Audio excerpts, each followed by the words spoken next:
ఎవరైనా మెగా ఫ్యామిలీలో వర్క్ చేయాలని ఒక్కొక్కరికి ఉంటుంది. బట్ మీరేంటంటే ఆల్రెడీ మెగా బ్రదర్స్‌లో మీరు ఒక బ్రదర్ లాగా అయిపోయారు కాబట్టి అవును. ఆఫ్ కోర్స్ ఉంటూ ఉంటుంది. సో బయటికెళ్ళినప్పుడు ఎలా ఉంటూ ఉంటారు మీరు?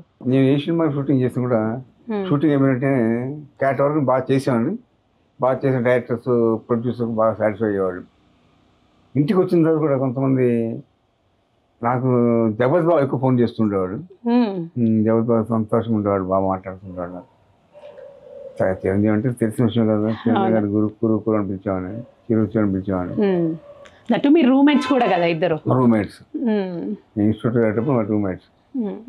నేను సీనియర్ తనకంటే, తను నా తర్వాత ఇన్స్టిట్యూట్ జాయిన్ అయ్యాడు అనమాట. చెప్పారు కదా రూమ్మేట్స్ గా ఉండేవాళ్ళము. నేను రైస్ పెడితే ఆయన కర్రీ తెచ్చేవారు, కర్రీ తెస్తే రైస్. చిరంజీవి గారు రైస్ పెట్టేవాళ్ళు, నేను వారి ప్రతి కూర చేసేవాడు. మీరే వండేవారా? వంటలు వంకాయ కూర బాగా చేసేవాడిని. ఓహో, ఆయన ఏది ఇష్టంగా తినేవారు? హోటల్ వెళ్ళేవాడు, ఒక్కొక్కసారి బయటకు వెళ్ళేవాడు. బృందావన్ హోటల్ ఉండేది చెన్నైలో. ఆ బృందావన్ హోటల్, తర్వాత ఆంధ్ర హోటల్ ఉండేది. అక్కడికి తరచు వెళ్తుండేవాడు, ఎందుకంటే అక్కడ రసం బాగుండేది అనమాట. ఆ రసం కోసం వెళ్ళేవాళ్ళం నేను చిరంజీవి అందరం. ఓకే, రసాన్ని ఇష్టంగా తినేవాళ్ళం. అంటే పర్టికులర్ ఆ హోటల్లోనే రసం బాగుండేది అనమాట. అండ్ నాకు పర్టికులర్గా చాలా సినిమాలు చూసాను. మేబీ సంక్రాంతి సినిమాలో ఆ దొంగ వేషం వేసినప్పుడు, సంక్రాంతి లాస్ట్ పిక్చర్ నాది. సంక్రాంతి తర్వాత చేయలేదు, సిక్ అయ్యాను.